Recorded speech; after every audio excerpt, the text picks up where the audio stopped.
Welcome in, everybody, to the 423 Football Podcast. It is Week 6 recap time. I am your host, Brandon Bouchard, joined here by Brett Hamilton. Hello. And again by Kevin Johnson. Skirt, skirt. And, it's been a brutal week, especially in the Bouchard family. But family. Yeah, but we'll get through it. We'll persevere. And yeah, you will. Yeah, I'm a little bit under the weather too today, so it's not a good week at all. But, we'll get through it. Today, like I said, it's going to be a Week 6 recap. Going to go over some big news, obviously, and some standouts, flops, stock up, stock downs, and waiver wire ad at the end. All right, so before we start, I'm going to just quick question of the day. In regards to fantasy football ethics, so what is ethical in the world of fantasy football? So first thing I have, roster churning. Roster churning is basically when you go in, say someone needed a kicker or a quarterback really, and you went and picked up and dropped kickers and quarterbacks constantly, so those players would be on waivers and unable to be picked up. Do you think that's unethical? Unethical as in I don't like it, or unethical as in if I was the commissioner, I wouldn't allow it? These are basically would you allow this if you were a commissioner? Okay, I would allow that. I think that's just part of the game. I have no problem. I mean, it's dirty, yes, but also if you're in a situation where, for kickers, say you just have to pick up a kicker, well, A, that's probably not going to make or break you, but B, if that person has waited an entire week to add a kicker, and it's Saturday night, they still haven't added a kicker, and you notice, I mean, I have no problem with that. Yeah, they had ample opportunity. See, I personally would not, if I was a commissioner, I wouldn't. Well, personally, I would make this illegal. Yeah. But if there's no rules against it, go for it. It's cheating the system, essentially cheating a weird system of waivers and stuff. So if it's not explicitly set up at the beginning of the league, you cannot do this, then I mean you can't go back and say, well, we didn't say you couldn't do it, but yeah, you can't do that. Yeah, this will segue into the next ethics question, which is picking up a player you don't need to stop an opponent from picking up that player, which I think that's a lot more. That's just fancy. Yeah, right there. that one's way more palatable. Yeah, that doesn't even seem like an ethics question to me. That's literally just intelligent gameplay. Yeah, that's playing defense. Yeah, and that's just because I'm pretty sure I did it to Steele a few years back. I did it to Brett one time, and definitely happened. It backfired in my face because he had to go, because I picked up. It was last game of the season. I picked up every suitable quarterback on the waivers, and he ended up making a trade for a good quarterback that was better than the ones on waivers, so it didn't really work out. I definitely think roster churning should be illegal, but picking up a player just to stop another opponent, that's fine. Yeah. Now, this is pretty much self-explanatory. Collusion of any kind. Don't you say the C word on this podcast. Collusion! Yeah, anything like that, Brett and his girlfriend being in our league, that's just collusion right off the bat. If you knew how competitive Heather was, you would not even for a minute think that she would help me or take my help. No, it's Kevin and Jenny from the league. Yeah, it's not happening. Now this one I've heard a lot of debate about sabotaging your own lineup. Now this is more of towards the end of the season, you're playing a certain someone that, say, if they win, then they would be in the playoffs instead of another person who might have a stronger team. And you're just basically sabotaging your lineup so you'll have an easier matchup in the playoffs. I don't agree with that. I would make that one illegal. I am all for it for the same reason that I'm all for any team in the NBA, any team in the Olympics. The couple of years ago, there was what was it, badminton? The North Korea badminton or the Korea badminton team got in trouble for throwing a game because they didn't want to play the top rated. It was two teams throwing the game against each other because they didn't want to play the top rated team, and they both got disqualified for it. that's just strategy. That's sports. Like let these. You should be able to do whatever you want. Like if you want to sabotage your team because it gives you a better chance of ultimately winning the league, I think it should be encouraged. Yeah, and I don't know if I would like if it's to the point where just like you're just benching everybody, but I still think you should have to have like a full lineup. Yeah, you should still have to like abide by the rules and create a valid roster. But if you want to pick up like Akeem Brett Hunt. Favre or something and put him in your lineup, then go for it. Yeah. All right, so that's all for the quick question of the day. Any other ethics things, I guess? No. Akeem Hunt for Le'Veon Bell? That's okay. I do want to, yeah. I guess we heard that on, was it the Fantasy Footballers the other day? Yeah, someone actually traded, we said this back a few weeks ago. We covered this like week Someone one. actually traded Akeem Hunt, the running back for the Chiefs, for Le'Veon Bell, and it actually worked. But there was, I think a few years back, someone actually made like a Roto World post or something like that, or a fake one that said like Des Bryant out for the year with like a torn ACL or something like that. And they made like a spam Roto World website for just that article. Yeah, and sent it to the guy who owned that. And then traded. That is so deep. I think the Des Bryant one is definitely like should be highly illegal. And that's just smart play. I think that is like if you go to that is just wrong. That's like bordering on self collusion. That's just cheating. I don't know. You got to give it to the guy. He worked hard. I mean, the effort was there. Yeah. All right. We're gonna jump into the news. Obviously, big news of the week. Aaron Rodgers suffered a broken collarbone that will require surgery. Possibly out for the season. Still don't know yet. We won't know until after the surgery and they get more results. But it's almost safe to say he'll be out for the fantasy season. I would plan to not have Aaron Rodgers on your team for the rest of the year. Yeah. The timeline, if there was going to be a timeline for him to return, the last time he broke his collarbone. Now, granted, it was on his left. It was on his left shoulder, not his right. He came back in 8 weeks. So if being optimistic, the earliest he could come back, if he was going to come back in 8 weeks, he'd be playing, or it'd be week 13 against the Browns. So I don't know. I mean, he might come back. It's not looking very optimistic because just not on the throwing side. I mean, that changes everything, especially with the surgery. Going down. But yeah, obviously there's a lot of implications with this surrounding the Packers team. Oh yeah, the entire team is good. They get down. In my mind, everyone takes about a notch down. Yeah. But I got Brett Hundley. He's going to be the quarterback. I know there's been a lot of questions about outside quarterbacks coming in and maybe taking the job. I was going to ask you about that. Well, I mean, I think that the likelihood of that happening is slim to none. But what do you think? No, I would miss him too much. Well, we already know what Mike McCarthy thinks. He went on a rant. Yeah. Just praising Brett Hundley. Basically. And Hundley, it looked bad because he threw 3 picks, but he knows the system. Yeah.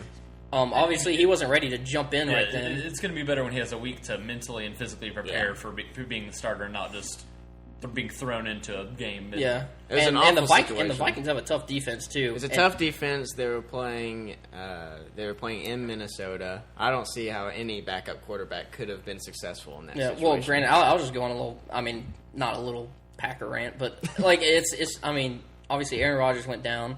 We didn't have either of our right tackles by the end of the game. No, yeah, we didn't have our left guard by the end of the game. Yeah. Obviously, Tom Montgomery dealing with a rib injury. We were down our 3 starting corners and a safety. That was awful. They just kept leaving. That was a bad situation. It wasn't pretty, but Brett Hundley, I will say that for fantasy wise, he's going to offer. I think he'll offer a lot of value with his legs. We've seen him in multiple preseasons now. Be able to get it done running. That's what he did in college. So I'm not throwing him out the door. I think he's going to be fine.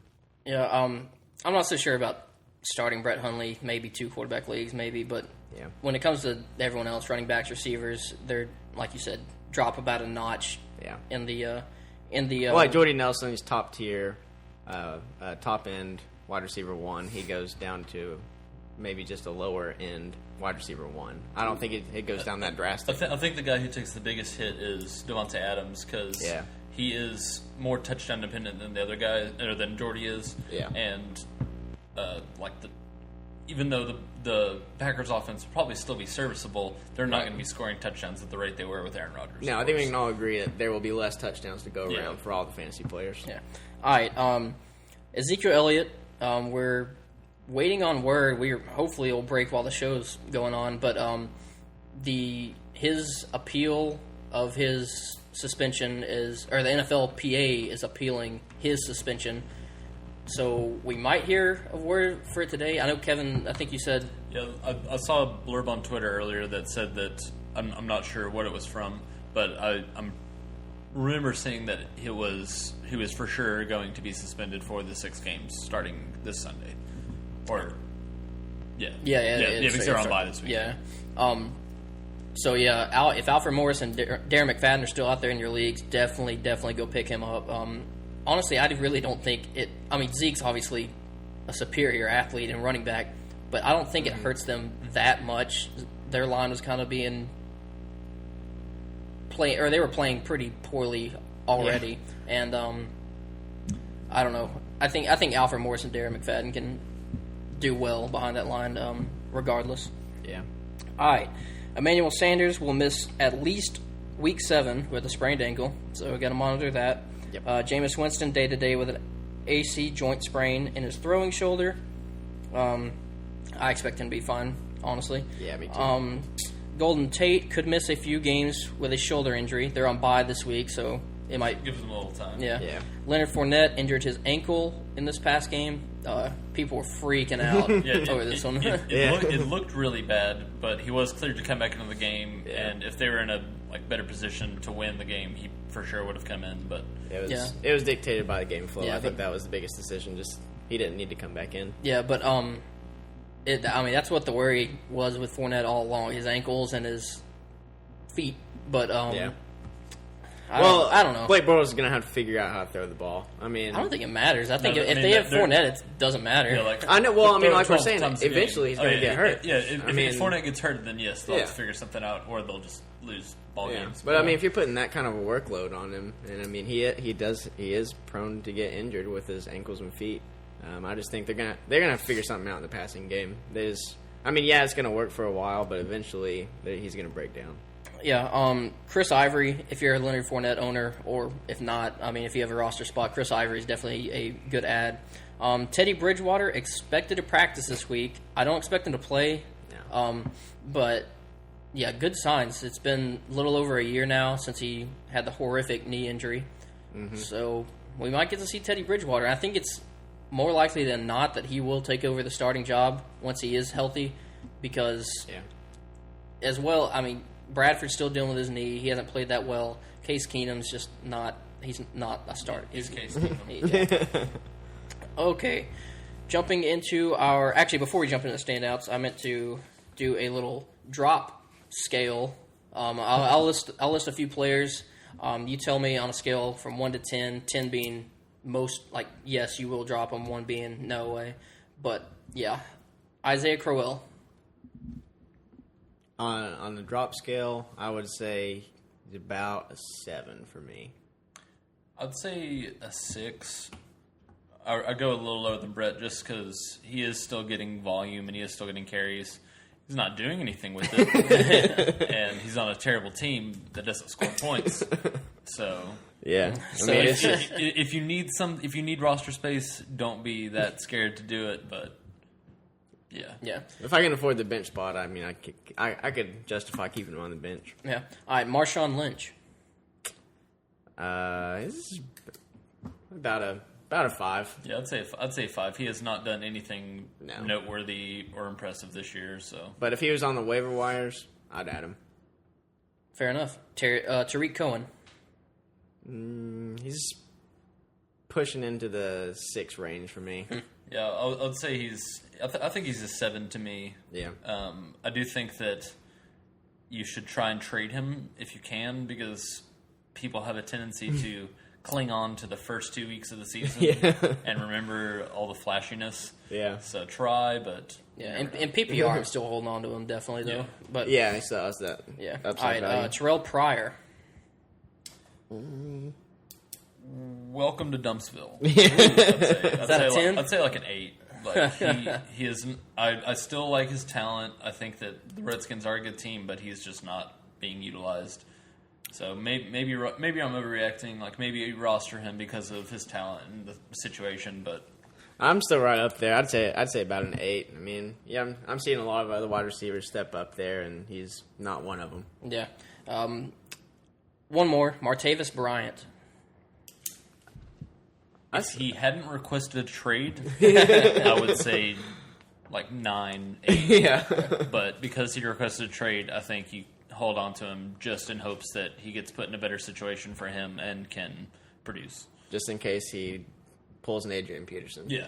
That's would the be reason. nice. That's the reason I'm holding on to him. All right, going to move into our standouts from Week 6. These are the guys that really impressed or showed us something and maybe looking good for the future. All right, who do you guys have at your quarterback standout? Got Kirk Cousins, the Washington Redskins. He had a couple slow start, or his first 2 weeks he had like less than 15 points, but last 3 weeks he's gone for 26, 20, and 27, and he's looked very good, been very efficient on the passing game, and it's pretty much his MO. So Yeah. I think that if you have Kirk Cousins, just keep running him out there. I think he's a stud. Yeah. All right, I got Carson Palmer. He had another pretty good game. They got going really, really fast. The Bucs kind of, I don't know, their injured players coming back kind of, I guess that was kind of the reason for the slow start. I'm not really sure, but Your guess is as good as mine. yeah, but Carson Palmer, he's getting the job done. He's had at He least is. 15 points in every game, I believe. So definitely not a bad quarterback to own at this point in the season. Yeah. All right, moving to running backs. Who you guys got as your running back standout? Mark Ingram. He did. I guess the biggest news out of out of New Orleans was trading Adrian Peterson, which obviously worked out for Adrian Peterson. But Worked out for everybody. Yeah, it was a good decision by all parties. Mark Ingram, 25 for 114 yards and 2 touchdowns. I mean, it was just a monster game. I know everyone's pretty hype on Alvin behind him, but I think Alvin's going to settle into that pass catching back role, and I don't see how there's no way that he's going to take over Mark's job. Yeah, I've been saying it for a while now. Mark Ingram is a very, very good NFL running back. He's a top 10 NFL running back. They just, for some reason, The Sean problem Payton is- hates him. Sean Payton hates running backs. I don't know what it is. But, Yeah. all right, Kevin, who do you got as your running back standout? The obvious one, Adrian Peterson. Yeah. The other side of that trade. He looked like the AD of old. He was Yeah. just ripping through people, breaking out long chunks of yardage. But Yeah. I will caution people to not expect that every week. He is Definitely not every week. Though he looked like old AP, he is not old. He is old AP. Oh, Emphasis on old. So I do believe that he is a sell high. I think he is a guy that he will produce when he has the matchups, but he's not going to get you 2 touchdowns and 100-plus yards every game. Yeah, I think he's a great sell high candidate at this point. You can probably get a lot of them just because of name and what he did. Yep. All right, I'm going to say Orleans Darkwa as my running back standout. I like that. 130 yards against the Broncos, which that game just turned out completely the opposite of what I thought it was going to be. Topsy-turvy land. The Broncos D, who has held like stud running backs to like 40 yards a game this year. Yeah, but Orleans Darkwa and the Woesome Giants, they come out and Darkwa looked good. He's been looking good. He's been kind of injured up until this past week, but I thought it was going to be more Wayne Gallman, but Darkwa. So did a lot of people. Darkwa looks fine. I just know Paul Perkins is just completely he is out of that backfield. Yeah. It's Darkwa. I hope no one's holding on to him. All right, at the wide receiver position, who do we got as our standouts? It was a pretty light week on the wide receiver Front. Yeah, on the wide receiver front. Larry Fitzgerald was the one that really stood out to me. That was really the biggest one, I thought. Yeah, Larry 138 and a touchdown in this game.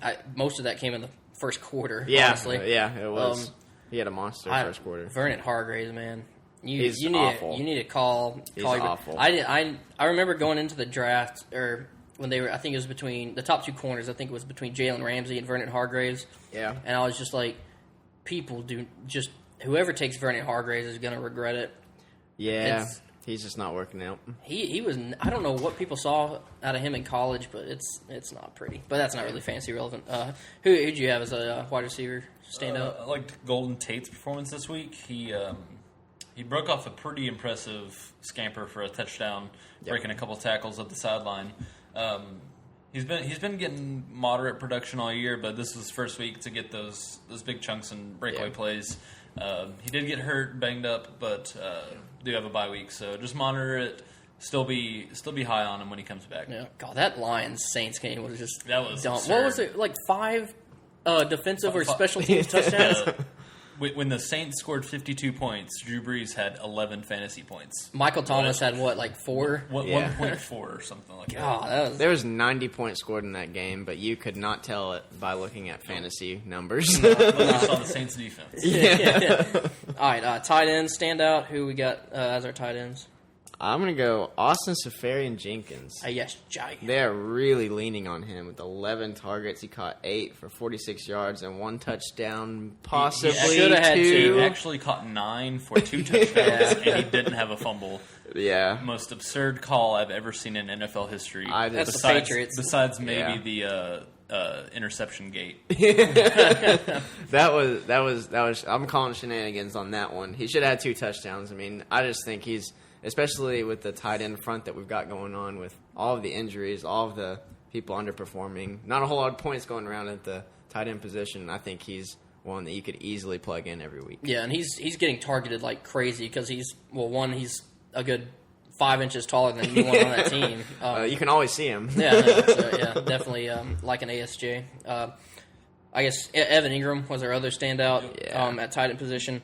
Again, going up against the Broncos, but the Broncos looked vulnerable to pretty much everything other than, I mean, they shut down the receivers, but I could shut down their receivers. But Evan Ingram, 5 for 7, 82 yards and a touchdown.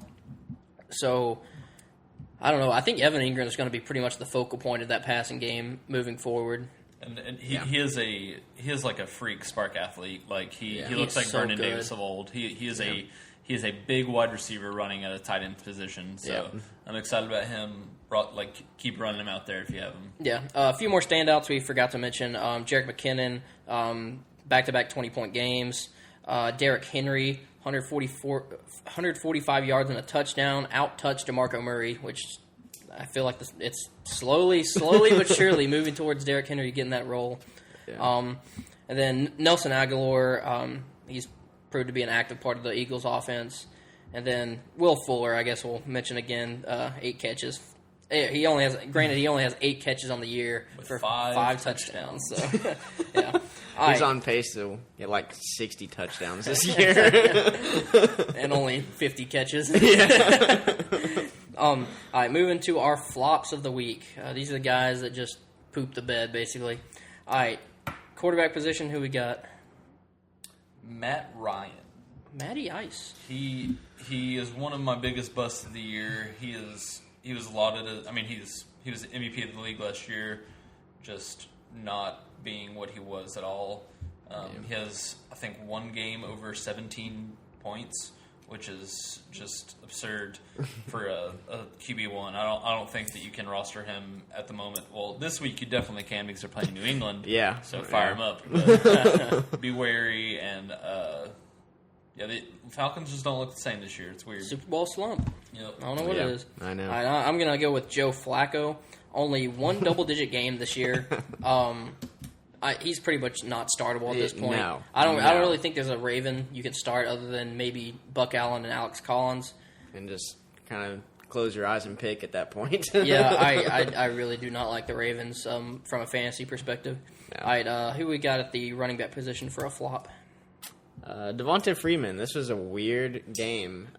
He did tally up 68 yards, which is not terrible, not typical Devonta Freeman numbers, though. No touchdowns. One play of that 68 yards, 44 yards of it came on one play. So that just goes to show how the game... And, I mean, obviously they lost to a very favorable matchup for them, and it was just a weird game. It was a weird week I don't know why he wasn't getting the touches. I don't know why Julio Jones didn't do more. I just don't know. Yeah, it was definitely not a good week for No, something happened for the Falcons. Yeah. I'm gonna go with or who'd you have, Kevin? As your Mike Gillislee. He is. I mean, he's a Patriots running back, which already makes it wary to start to run him out there. Mm-hmm. But his highest yards total this year is 69 rushing yards, which is not what you want out of your starting running backs in fantasy. He hasn't had a touchdown since week 2. He is just not impressive, and it looks like Deion Lewis is being moved into the role of their ground and pound guy, especially on the goal line. Yeah, it just shows that if you fumble as a Patriot running back, you're not going to see the field for you're many moons. So in the doghouse. Yeah. I'm going to go with C.J. Anderson as my flop. We get only 17 yards in this game against the Giants. And I loved him in this matchup too. Horrible. Yeah, he was my start of the week. But that was a backwards game too, though. Yeah, it was kind of like he was game scripted out of the game because they got down so quick. Yeah. But they really weren't down by that much. They were never down by like 30 or something. And Trevor Siemian's not a guy to lead them back throwing the ball every play. You got to have some kind Especially of when balance. Both of their receivers were banged up throughout the game too. Yeah, yep. C.J. Anderson's a really good running back. He just needs touches to get him going. He's a ground and pound kind of guy. Yep. All right, wide receiver flops of the week. I got Keenan Allen, only 45 yards on caught 5 of 9 targets. I think he was also my start of the week. I loved him in this matchup. I just that was a big disappointment. Tons of wide receivers were in the same spot this week, though. I think the Chargers wide receivers and just there's so many guys to feed, and now that they have Melvin Gordon, a solid running back, I think it takes even more away. I still like Keenan Allen as a talent and as a talented wide receiver, but I don't know, from a fantasy perspective, he's really not getting that much done. Yeah, I do think his stock has gone down. I still like him from a volume perspective because any guy who's going to get 9 to 12 targets a game is going to produce somewhat. Like he's gonna have those games where he catches one in the end zone or goes for like 120 yards. So I still think he's a solid wide receiver too, but he's not the like he was years back and stuff like that. So. Yeah. All right, what other wide receivers you got as flops? Chris Hogan. I was really disappointed in Chris Hogan. He 1 reception for 19 yards. I just thought that his target share had been going up every single week besides this week, and it just kind of fell off, and I'm not positive what the reason was, but I didn't like it. I think it was just Gronk's game, and it was it was a Gronk week. It was like Brandon Cooks had I think 9 catches. His target share has been going up every week this year. So Jets surprisingly have a pretty decent secondary. They're young, but they're physical. And the Jets are really not that bad of a team. Like they came into the year being just lambasted as the worst team that could ever exist, but they're pretty actually decent. And the Browns exist, so that's also true. All right.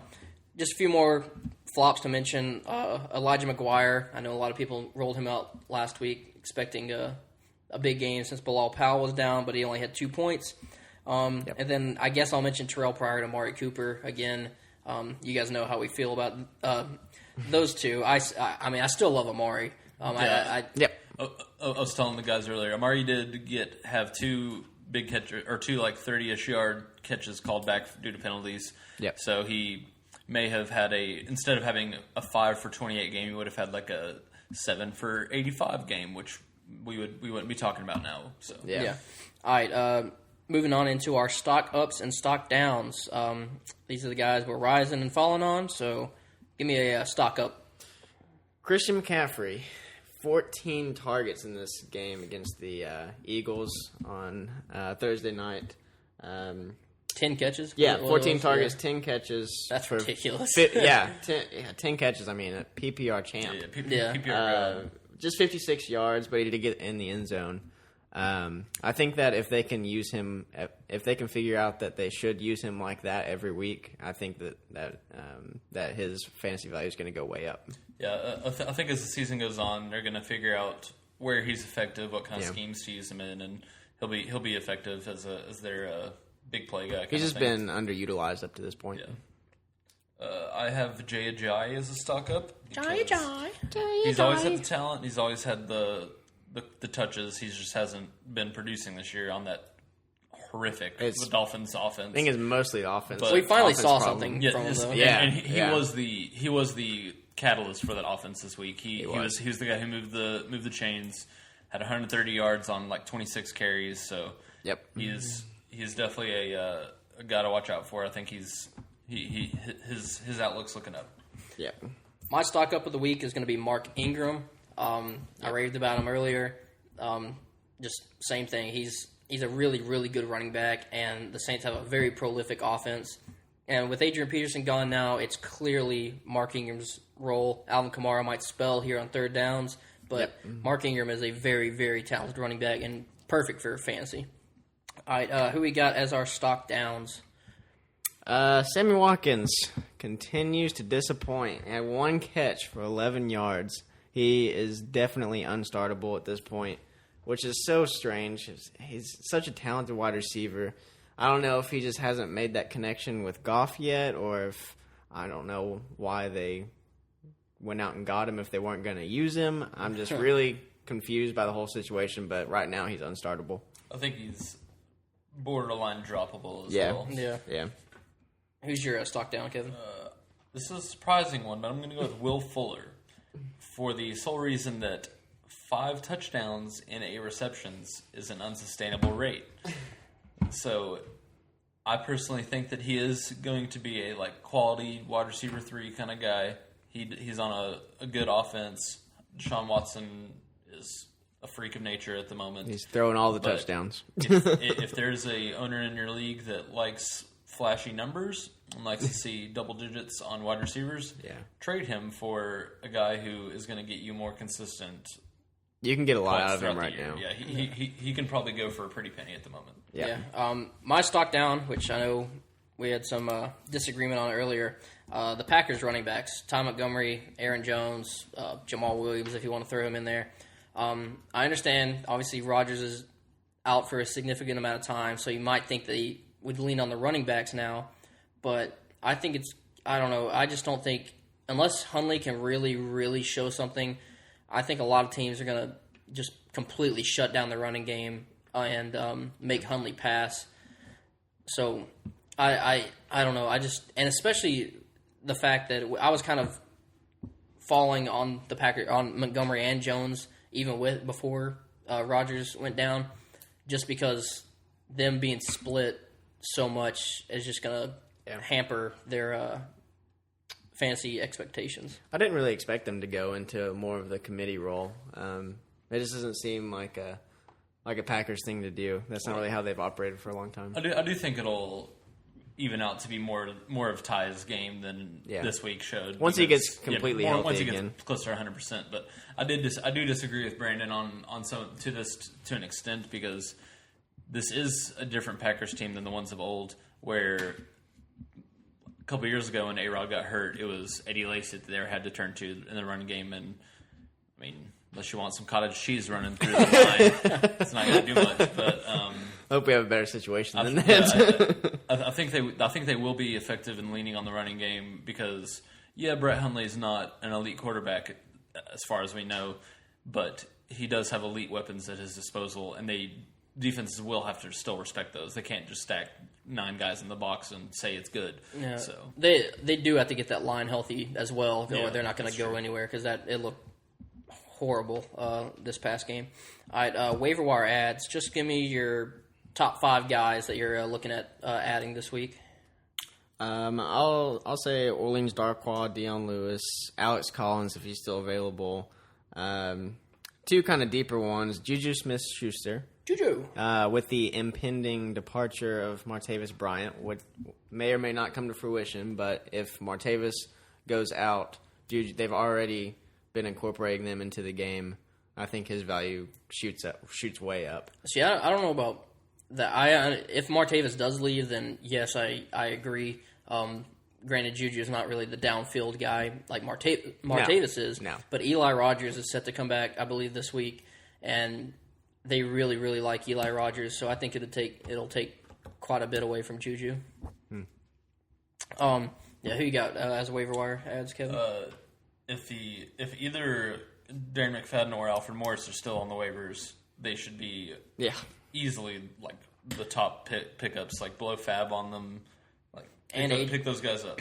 And Adrian Peterson. If he's somehow still out there. Someone in the ESPN league, they dropped him literally 30 minutes before the game Sunday. Yep. Regrets. And I have for all my defensive streamers out there, I know you exist.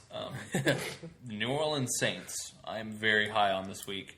They have the first 2 week stigma that I talked about, where they were utterly terrible, awful, but now they are. The last 3 weeks they've had over like 12 points on fantasy, and have looked real in real life, and have just been.